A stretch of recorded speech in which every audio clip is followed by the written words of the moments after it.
नमस्कार दोस्तों, जय हिंद, वंदे मातरम। एक बार फिर से आप सभी का बहुत बहुत स्वागत है आपके अपने यूट्यूब चैनल एग्जाम ट्रिकी में। बात करेंगे यहाँ पर इंक्लूसिव एजुकेशन यानी कि समावेशी शिक्षा का डीएड, आईडीडी, एचआई और वीआई सेकेंड ईयर का पेपर नंबर 10।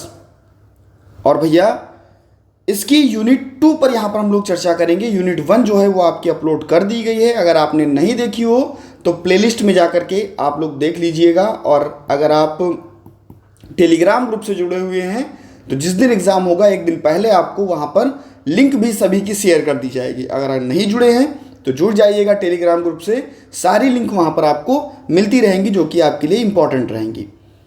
समावेशन का अर्थ सबसे पहले बात करेंगे हम लोग, मीनिंग एंड डेफिनेशन।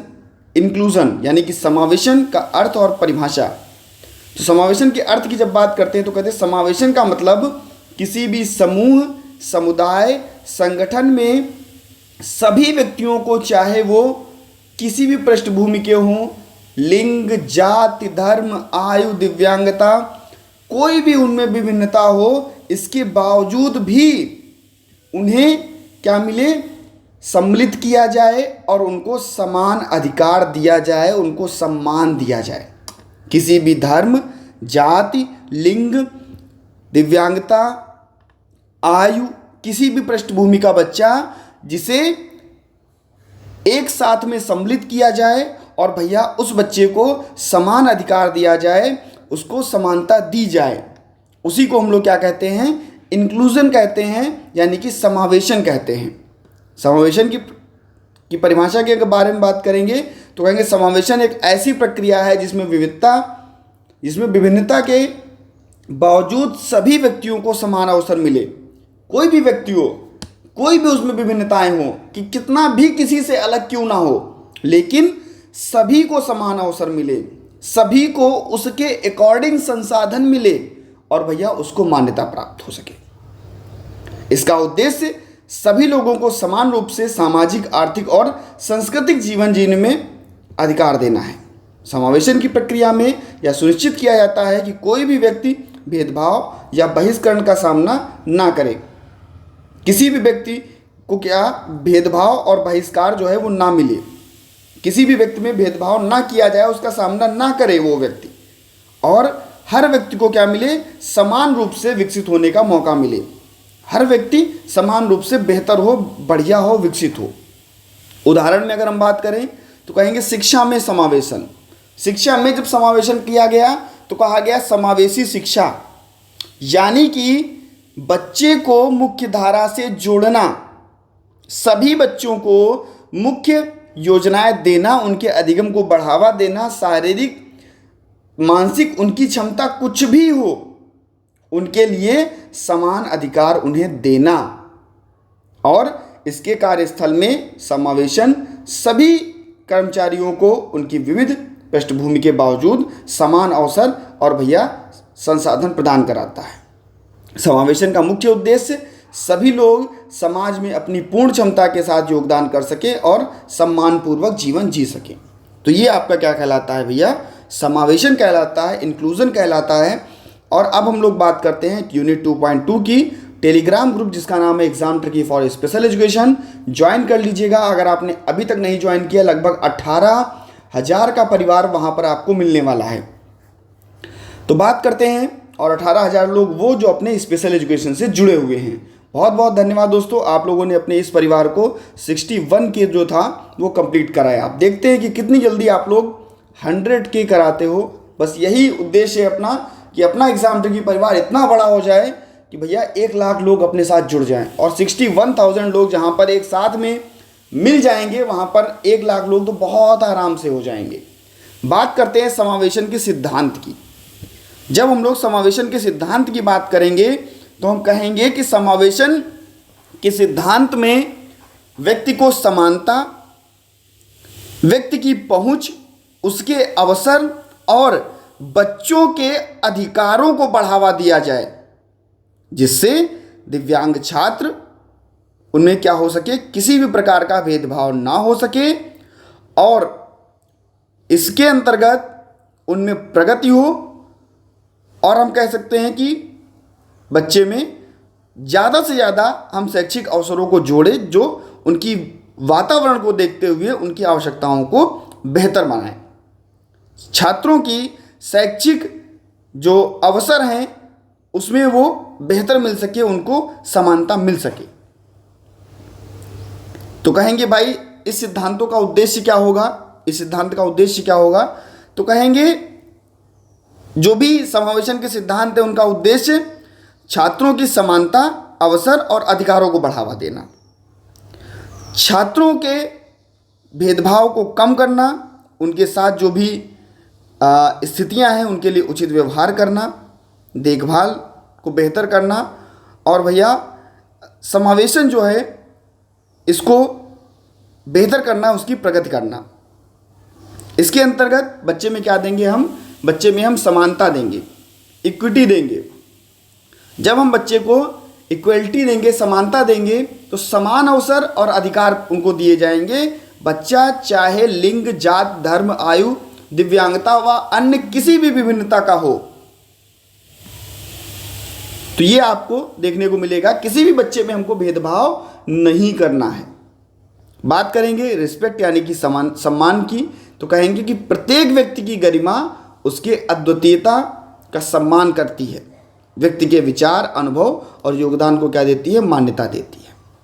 यहाँ पर बच्चा क्या करता है? सक्रिय सहभागिता देता है। सक्रिय रूप से जब बच्चे को उसका सम्मान मिलेगा, उससे संबंधित सारी चीज़ें मिलेंगी, गतिविधियाँ मिलेंगी, तो बच्चा क्या करेगा? सक्रिय रूप से प्रेरित होगा कार्य करने के लिए और आवश्यक समर्थन उसको प्राप्त होगा। ये आपको देखने को मिलता है। एक्सेसिबिलिटी मिलती है, सुगमता मिलती है। सभी व्यक्तियों के लिए संसाधन, सुविधाएं और सेवाओं की सुगमता मिलती है ताकि किसी प्रकार की बाधा उसके समावेशन में रोड़ा ना बने, या शारीरिक, मानसिक, आर्थिक और सामाजिक बाधाओं को दूर करने के लिए केंद्रित रहती है। इसमें क्या होगा? विविधता को समानता दी जाएगी, रिस्पेक्ट फॉर डाइवर्सिटी, यानी कि प्रत्येक व्यक्तियों के विचार, प्रत्येक व्यक्तियों की संस्कृति, प्रत्येक व्यक्ति की क्षमता, प्रत्येक व्यक्ति का सम्मान स्वीकार किया जाएगा। इससे विविधता के लिए संगठन और समाज को क्या मिलेगा? ताकत मिलेगा, प्रोत्साहित होगा। बच्चे के लिए क्या दिया जाएगा? सेफ इन्वायरमेंट दिया जाएगा, सुरक्षित वातावरण दिया जाएगा। ऐसा वातावरण विद्यालय में, ऐसा वातावरण देना जिससे कि बच्चा खुद को सुरक्षित समझे और भैया उसका डर और जो हिंसा है वो उससे दूर रहे। उसका भी भैया हिंसा बच्चे के साथ ना की जाए। बच्चे को समर्थन मिलेगा, उसकी आवश्यकताओं के अनुसार जब चीज़ें मिलेंगी तो उसको समर्थन मिलेगा। विशेष आवश्यकताओं के लिए जो विशेष समर्थन है वो दिया जाएगा। इसके बाद में बच्चे का क्या होगा? सतत विकास होगा। समावेशन की प्रक्रिया और नीतियों का निरंतर मूल्यांकन होगा। यह सुनिश्चित किया जाएगा कि समावेशन के प्रयास हमेशा प्रासंगिक और प्रभावी बने रहें। यहाँ पर व्यक्तियों के सम्मान, समानता और स्वतंत्रता जो है वो जो होगी वो बेहतर होगी। तो इस प्रकार से आपके यूनिट 2.2 में जितनी भी चीज़ें बताई गई वो यहाँ पर आपको बता दी गई। इंपॉर्टेंट आप लगा लीजिएगा यूनिट 2.3, एकीकरण और समावेशन या समावेशी शिक्षा के बीच अंतर। एकीकरण शिक्षा क्या है, यानी कि इंटीग्रेशन क्या है, और इंक्लूसिव एजुकेशन क्या है। तो सबसे पहले हम लोग एकीकरण की बात करेंगे, इसके बाद समावेशी की बात करेंगे, फिर हम लोग इसके बीच का अंतर निकाल लेंगे। आप बहुत अच्छे से समझ जाओगे। एकीकरण का मतलब है विशेष आवश्यकता वाले बच्चे को सामान्य व्यवस्था में शामिल करना।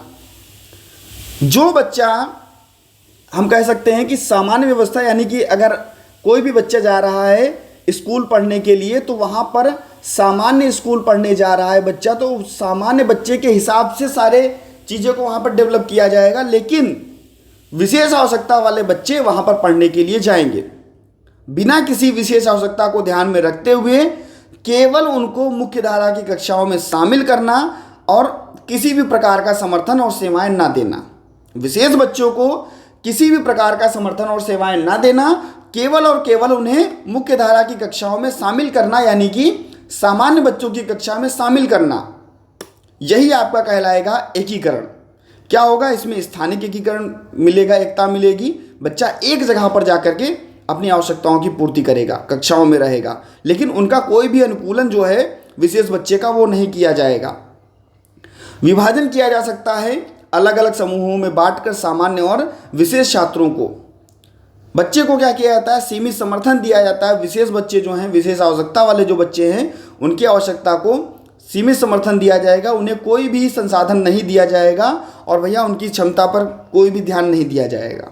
लेकिन वहीं कहीं अगर हम समावेशी शिक्षा की बात करते हैं तो इसका मतलब ही है कि चाहे शारीरिक, मानसिक, सामाजिक आवश्यकता बच्चे की कुछ भी हो, हमें बच्चे को शिक्षा की प्रणाली में शामिल करना और उसकी आवश्यकताओं का समर्थन करना, उसके लिए संसाधन बेहतर बनाना, इसके लिए समानता का सम्मान करना, सभी छात्रों के लिए समान अधिकार, विशेष आवश्यकता को ध्यान में रखते हुए शिक्षा प्रदान करना, बच्चे के लिए सक्रिय भागीदारी यानी कि सभी छात्रों के लिए सभी पहलुओं में शैक्षिक रूप से बच्चे को प्रेरित करना और आवश्यकता और समर्थन देना। व्यक्तिगत समर्थन, विशेष आवश्यकता वाले छात्रों के लिए विशेष समर्थन और संसाधन को प्रदान कराना, जैसे कि विशेष शिक्षा उपकरण, तकनीकी। पाठ्यक्रम को अत्यधिक लचीला बनाना, समावेशी शिक्षा में पाठ्यक्रम और विशेष विधियों को क्या करना, आवश्यकता के अनुसार अनुकूलित करना, लचीला बनाना। अब हम बात करते हैं सकारात्मक वातावरण भी देना बच्चे को। अब हम बात करते हैं इसके बीच के अंतर की। तो कहेंगे समावेशन की दृष्टिकोण क्या होगा एकीकरण शिक्षा में, तो कहेंगे केवल छात्रों को एक ही कक्षा में शामिल किया जाएगा, अपने विशेष छात्रों को, लेकिन उन्हें कोई भी समर्थन नहीं दिया जाएगा। समावेशी शिक्षा में क्या किया जाएगा, सभी छात्रों को समान रूप से शामिल किया जाएगा और उनकी आवश्यकता के अनुसार उनको समर्थन दिया जाएगा। समर्थन का स्तर क्या होगा, सीमित या कोई विशेष नहीं होगा। भाई विशेष बच्चे शामिल तो हो रहे हैं, लेकिन उनका समर्थन जो रहेगा सीमित रहेगा, कोई विशेष समर्थन उनको नहीं दिया जाएगा। लेकिन समावेशी शिक्षा उनकी आवश्यकता के अनुसार छात्रों के व्यक्तिगत आवश्यकता का समर्थन देगी। इसमें क्या होगा, शिक्षा की गुणवत्ता को बढ़ाया जाएगा, यानी कि एकीकरण में क्या होगा, छात्रों की व्यक्तिगत आवश्यकताओं को ध्यान में नहीं रखा जाएगा। एकीकरण शिक्षा में व्यक्तिगत आवश्यकताओं को ध्यान में नहीं रखा जाएगा और समावेशी शिक्षा में व्यक्तिगत आवश्यकताओं और संसाधनों का प्रयोग किया जाएगा, उसमें ध्यान में रखा जाएगा और शिक्षा की गुणवत्ता भी बढ़ाई जाएगी। इसके बाद में समाज की भूमिका क्या होगी, तो कहेंगे एकीकरण में जो छात्रों को समाज का हिस्सा बनाने का प्रयास तो किया जाता है, लेकिन उन्हें क्या पूर्णतः अनुकूलन नहीं दिया जाता। लेकिन यहाँ पर उनको विकास भी दिया जाएगा, उनका समान अवसर भी दिया जाएगा, उनको समर्थन भी मिलेगा। तो ये सारी चीज़ें आपको यहाँ पर देखने को मिल जाती हैं। 2.4 की बात करते हैं तो कहते हैं कि समावेशी शिक्षा में जो बैरियर्स आते हैं, जो बाधाएं आती हैं, उन पर हम लोग यहाँ पर बात करेंगे। कहेंगे कि भाई कोई भी बाधा आए, कोई भी बच्चा हो, शारीरिक, मानसिक, सामाजिक, आर्थिक पृष्ठभूमि किसी भी प्रकार का बच्चा हो, क्या क्या बाधाएं आती हैं, इन पर हम लोग यहाँ पर चर्चा करेंगे। तो कहेंगे पूर्वाग्रह और भेदभाव। जो हमारे समाज में हमारे दिव्यांगों के प्रति पूर्वाग्रह चला हुआ, आता हुआ आ रहा है, तो वहाँ पर उन्हें बाधा देखने को मिलती है, जहाँ पर उसे नकारात्मक दृष्टिकोण देखने को मिलता है विशेष आवश्यकता वाले बच्चे को। इनके बीच के जो भेदभाव है, उसके व्यवहार को हमें क्या करना है, कम करना है।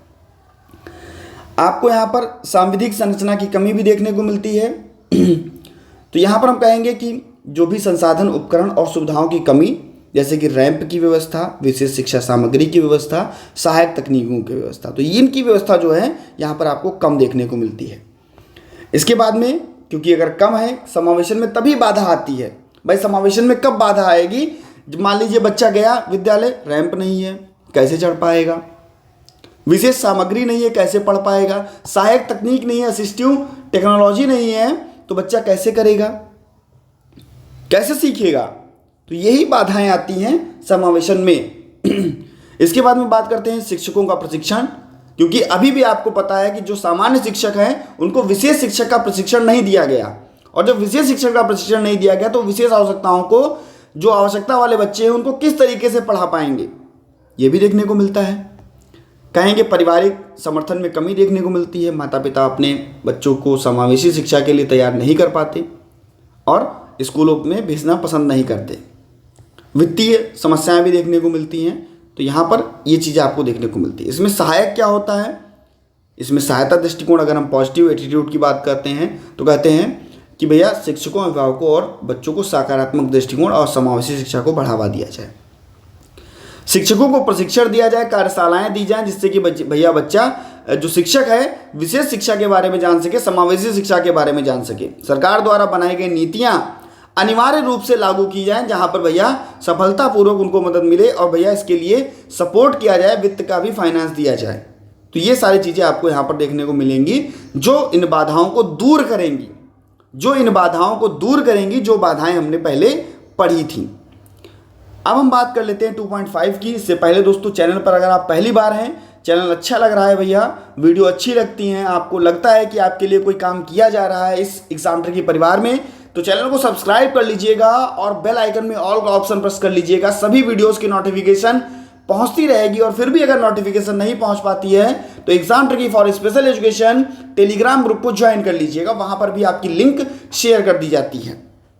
तो बात करते हैं आपके फ्रेमवर्क एक्ट और आपकी पॉलिसीज जो है इंक्लूसिव एजुकेशन के लिए कौन कौन सी हैं, इन पर हम लोग चर्चा करेंगे। तो जब हम लोग इंक्लूसिव एजुकेशन समावेशी शिक्षा की बात करते हैं तो कहते हैं भैया समावेशी शिक्षा में आपकी बहुत सारी ऐसी पॉलिसीज़ हैं जो बच्चों के पहचान और हस्तक्षेप को बढ़ावा देती हैं। बच्चों के लिए कह सकते हैं कि जो भी हमारे बच्चे हैं इनको मुफ्त एवं अनिवार्य शिक्षा की बात करती हैं, बच्चों को सम्मान और गुणवत्ता को बढ़ाती हैं, शारीरिक सामाजिक कोई भी पृष्ठभूमि का बच्चा हो। तो सबसे पहले कहेंगे कि संविधान का अनुच्छेद 21, जहाँ पर हम लोग आर्टिकल 21 की जब बात करते हैं तो आता है भैया, आप कहते हो सर सर्व शिक्षा अभियान। जब सर्व शिक्षा अभियान आता है तो कहा जाता है सर्व शिक्षा अभियान में कि 6 से 14 वर्ष के जो बच्चे होंगे उन्हें मुफ्त एवं अनिवार्य शिक्षा दी जाएगी। आपका आर्टिकल 21 और 86वां संविधान संशोधन किया गया, ये आपको यहाँ पर देखने को मिलता है, जहाँ पर बच्चे के लिए कहा गया कि जो प्राथमिक विद्यालय होगा वो आपके गांव से 1 किलोमीटर की दूरी पर, और जो उच्चतर प्राथमिक विद्यालय होगा या हम कह सकते हैं जो आपका 6 to 8 वाला विद्यालय होगा, ये आपका हम कह सकते हैं कि आपका 3 किलोमीटर की दूरी पर। लक्ष्य बनाया गया कि 2010 तक सभी बच्चे कक्षा 8 तक की शिक्षा को प्राप्त कर लें, और 2003 तक का लक्ष्य बनाया गया था कि सभी बच्चे प्राथमिक शिक्षा के लिए विद्यालयों में दाखिला ले लें। तो ये आपका कहा गया। इसके बाद में आया भैया आपका समावेशी शिक्षा का अधिकार अधिनियम यानी कि राइट टू एजुकेशन एक्ट, और ये तो आपका सर्व शिक्षा अभियान आया ही था, लेकिन एक और इसके अंतर्गत आपका 2009 में ही एक आपका एक्ट और आया जिसको हम लोग जानते हैं भैया IEDSS के नाम से, यानी कि इंक्लूसिव